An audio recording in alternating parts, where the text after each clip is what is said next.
Hello everyone. As we all are aware, with the implementation of e-invoicing in Saudi Arabia has brought a significant shift in the current applicable VAT system.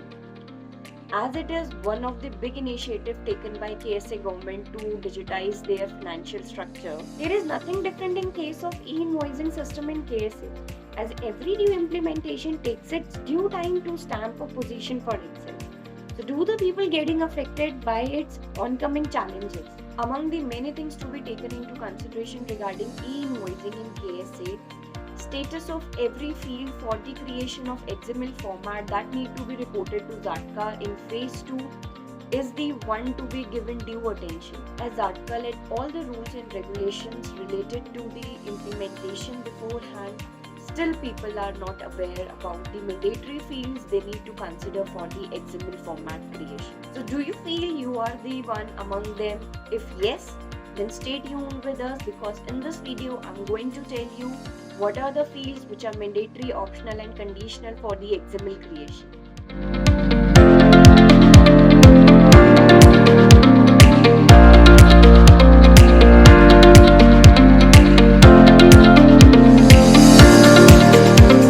So, as we already aware with the fact that e-invoicing implementation in KSA have two phases. One is phase 1 and another one is phase 2. So, phase 1 is already implemented from 4th of December 2021, but phase 2 is yet to be implemented from 2023 January. As we already know, for phase 2 we need to report the data to ZATCA in the form of XML format. So basically we will show in this video what details you can mention in the XML format and what details are mandatory for the creation of XML format. So let's start with the presentation. So in XML format, ZATCA has already released a e-invoice data dictionary where they have given the particular count of fields, and every field have the status for every type of invoice, whether it is a tax invoice, simplified invoice or their associated notes. So the total fields which have been provided by the ZATCA are 116 fields. But yes, 116 fields are not mandatory in XML format. Every field have their own status, and those status are in the form of M, O, C, N, A. If field having a M status, it means that field is mandatory. If any field having a O status, it means that field is optional for that invoice. But if the field is having a C status, then it will be a conditional field. There would be any condition applicable on that field only if transaction fulfill that condition, then only that field need to be entered. Otherwise it is not required to enter any data in that particular field. Another one is NA. NA stands for not applicable. There are some types of fields which are not applicable for a particular invoice, if it is a tax invoice, simplified invoice or their associated notes. So this is how every field having their own status against each and every invoice and credit note and debit note. So let's see how many count of mandatory fields are there, optional fields are there, and conditional and not applicable fields are there. So this is how you will get the status of every field. On the left side you can see fields are there, and every field is having their own status. O means optional against the tax invoice, debit note, credit note, simplified invoice, debit note and credit note of simplified invoice. So this is how you will get the status of every field in the data dictionary released by the ZATCA. Now here we will see how many mandatory fields for the tax invoice are applicable, how many optional fields are applicable for tax invoice, and you can see for every document type fields count is different. it means we need to check very carefully what fields are mandatory for tax invoice and what fields are mandatory for simplified invoice. Now, what is tax invoice and simplified invoice? Tax invoice are those invoices where the B2B transaction takes place. Mostly B2B transaction takes place. And simplified invoices are those invoices where B2C transaction takes place. And we have given both the debit note and credit note which is associated with tax invoice, and the debit note credit note which is associated with simplified invoices. So now, as we can see, mandatory fields for tax invoice count is 65. For debit note credit note, mandatory fields are 67. So it means for debit note and credit note, mandatory fields are more than tax invoice fields. Moving further, for the simplified invoice, 51 fields are there which is mandatory for the simplified invoice. Now you can see there is a huge difference between simplified invoice mandatory fields and the tax invoice mandatory fields.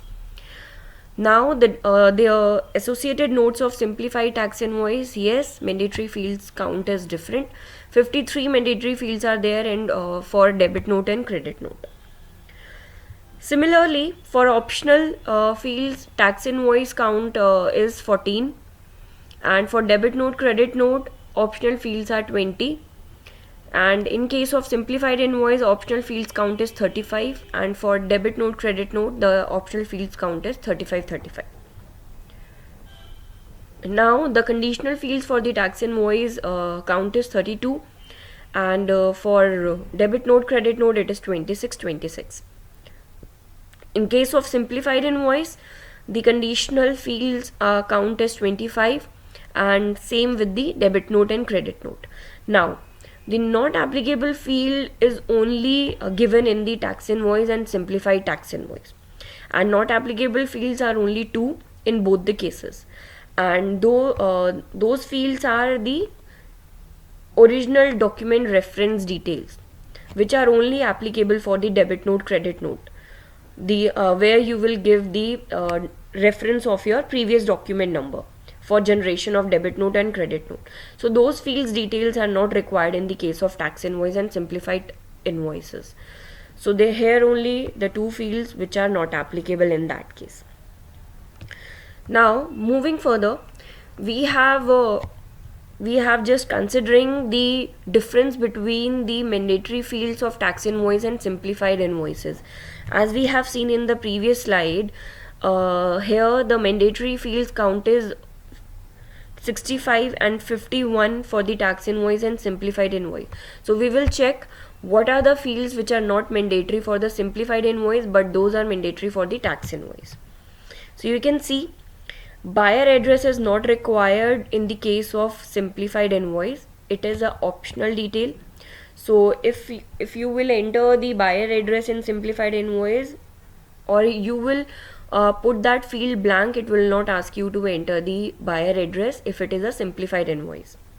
Buyer identification, if you are having a buyer identification, then you can enter the buyer identification. That is why it is a conditional in the simplified invoice, but buyer identification is mandatory in the tax invoice. It is conditional in simplified invoice because mostly B2C transactions are taken place in the simplified invoice. Payment instructions are mandatory for the tax invoice, but it is optional for the simplified invoice. Now the line VAT amount. Line item wise VAT amount is optional for the simplified invoice, but it is mandatory for the tax invoice. And similarly, currency is also optional for the simplified invoice. So line wise VAT amount you can skip to enter in the simplified invoice while creating the XML.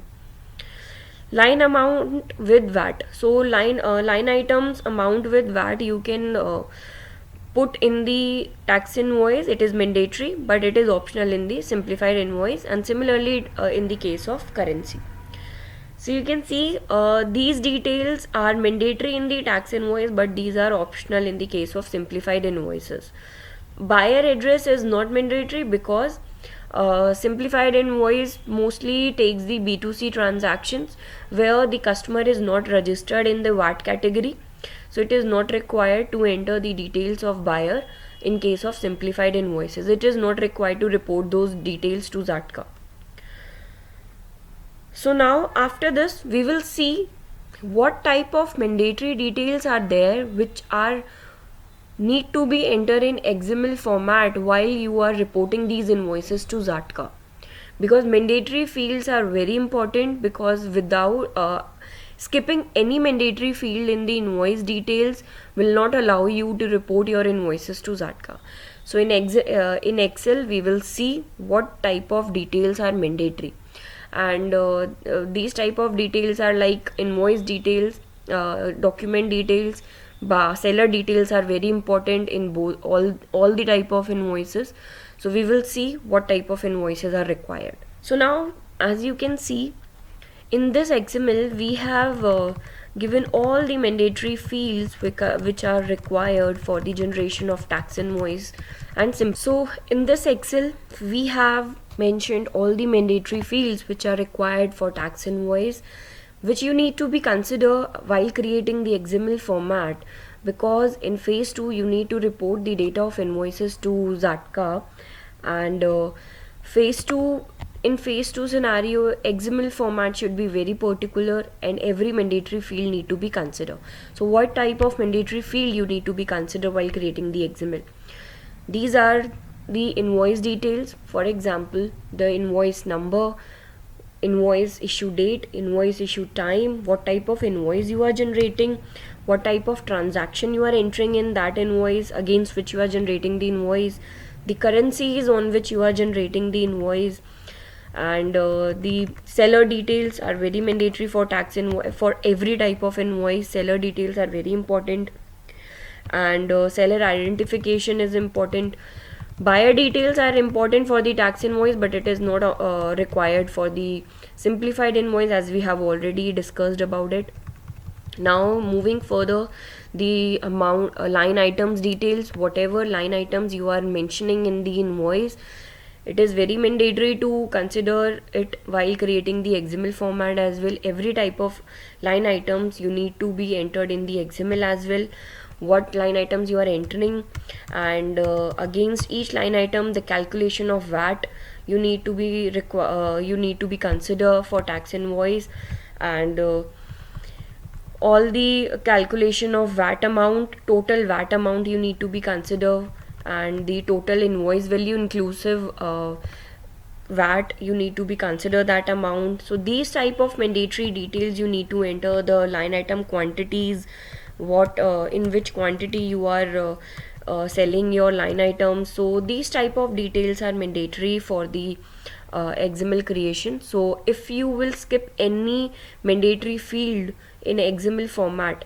so definitely it will not allow you to generate the XML, and it will not allow you to report that XML to ZATCA. So definitely mandatory fields need to be considered. All the mandatory fields should have value if you are creating the XML format.